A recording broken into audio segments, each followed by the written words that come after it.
ఎన్నికలకు ముందు వాలంటీర్లకు 10,000 జీతం అన్నాడు. 10,000 బాయ, వాలంటీర్ ఉద్యోగం ఉన్నది బాయ. పోనీ ఉద్యోగస్తులైనా అంత బాగా చూసుకున్నాడంటే వాళ్ళను మోసమే. ప్రభుత్వం వచ్చిన వెంటనే ఆయన మేనిఫెస్టో ఒకసారి చూస్తే, ఆయన మేనిఫెస్టో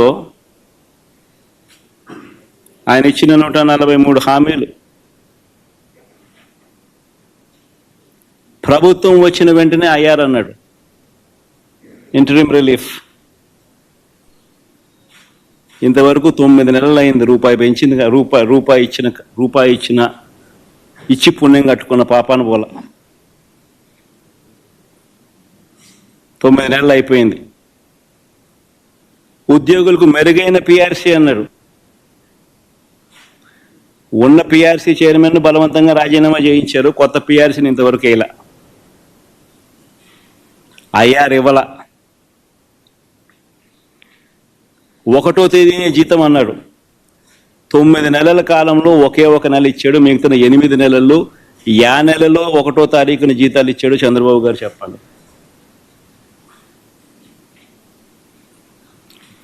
3 డిఎల్ పెండింగ్,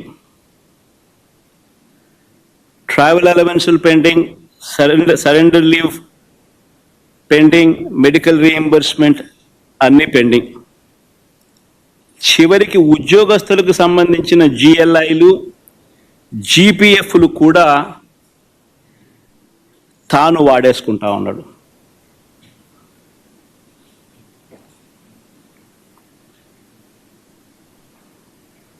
ఈరోజు రాష్ట్రంలో పరిస్థితి ఇది. విధ్వంసం, ఆర్థిక విధ్వంసం అంటే ఇది. మరోవైపున ఆంధ్ర రాష్ట్రాన్ని సుస్థిర రాష్ట్రంగా మార్చేందుకు, ఆంధ్ర రాష్ట్రం పొటెన్షియల్ను పెంచేందుకు ఒక విజన్తో రాష్ట్రానికి తన సొంత వనరులు పెరిగేలా శాశ్వత ప్రాతిపదికన రాష్ట్రం మెరుగ్గా ఉండేందుకు పోర్ట్ బేస్డ్ ఇండస్ట్రియలైజేషన్ తీసుకొచ్చే క్రమంలో భాగంగా ఆంధ్ర రాష్ట్రం ఎప్పుడూ చూడని విధంగా మా హయాంలో, అంటే వైఎస్ఆర్సీపీ హయాంలో ఏకంగా 4 పోర్ట్లను కట్టడం మా హయాంలో జరిగింది.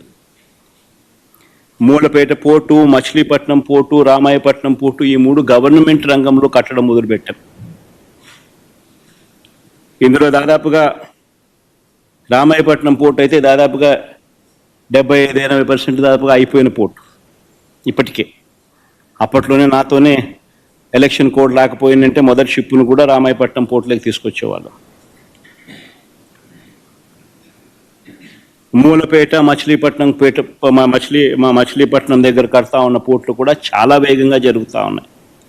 దాదాపుగా 35-40% పనులు 2 చోట్ల కూడా వేగవంతంగా కూడా అయిపోయిన పరిస్థితులు.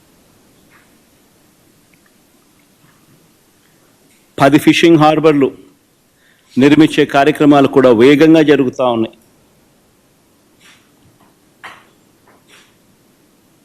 అందులో 1-2 నా హయాం మన హయాంలోనే ప్రారంభోత్సవం కూడా చేసాం. ఇంకొకటి మన హయాంలో పూర్తయింది, ఎలక్షన్ కోడ్ వల్ల మనం చేయలేకపోయినాం. మొన్న ఏదో వీడియో కాన్ఫరెన్సింగ్ ద్వారా మన ఏదో మోడీ గారితో ఏదో ఓపెనింగ్ చేయడం కూడా జరిగింది. భవిష్యత్తులో వీటి విలువ కొన్ని లక్షల కోట్లు.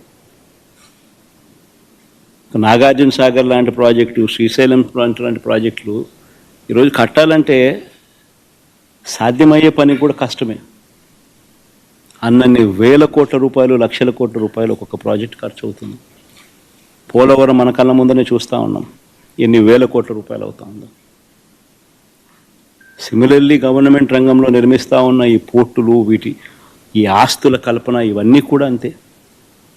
రాబోయే తరాలకు రాష్ట్రంలో సొంత రాబడి పెరగాలి అని అంటే ఇటువంటి ఆస్తులు రాష్ట్ర ప్రభుత్వం చేతిలో ఉంటే రాష్ట్రానికి సంబంధించిన సొంతం వనరులు పెరిగే పరిస్థితి